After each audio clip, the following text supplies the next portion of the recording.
ಲೋಕದಲ್ಲಿ ಇದೇ ರೀತಿ ಇರುತ್ತದೆ. ತಂದೆ ತಾಯಿಗಳಿಗೆ ಮಗನ ಮೇಲೆ ಬಹಳ ಪ್ರೇಮವಿರುತ್ತದೆ. ಆದರೆ ಸಂಕಟದಲ್ಲಿ ರಕ್ಷಿಸುವುದಕ್ಕೆ ಅವರು ಯಾರೂ ಬರುವುದಿಲ್ಲ. ಸದ್ಗುರುನಾಥನೊಬ್ಬನೇ ನಿಜವಾಗಿ ಮಿತ್ರನಾಗಿರುತ್ತಾನೆ. ತಮ್ಮ ಕಾರ್ಯವಾಗುವ ತನಕ ಜನರು ನನ್ನವನು ನನ್ನವನು ಎನ್ನುವರು. ಆದರೆ ಸಂಕಟ ಪ್ರಾಪ್ತವಾದಾಗ ಸದ್ಗುರುನಾಥನ ಹೊರತು ಮತ್ಯಾರೂ ಬರುವುದಿಲ್ಲ. ವಿಪತ್ತಿನೊಳಗೆ ರಕ್ಷಿಸುವಂತಹ ಸದ್ಗುರು ಒಬ್ಬನೇ ಸ್ನೇಹಿತನಾಗಿರುತ್ತಾನೆ. ಆತನನ್ನು ಆಶ್ರಯಿಸಿದರೆ ತಾವು ಎಂದೂ ದುಃಖವನ್ನು ಕಾಣೆವು.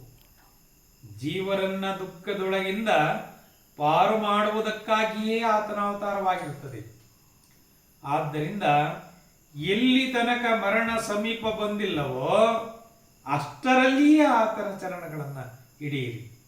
ಆತನು ದಯಾಳು ಇದ್ದಾನೆ, ದೋಷ ಗುಣಗಳನ್ನು ನೋಡುವುದಿಲ್ಲ.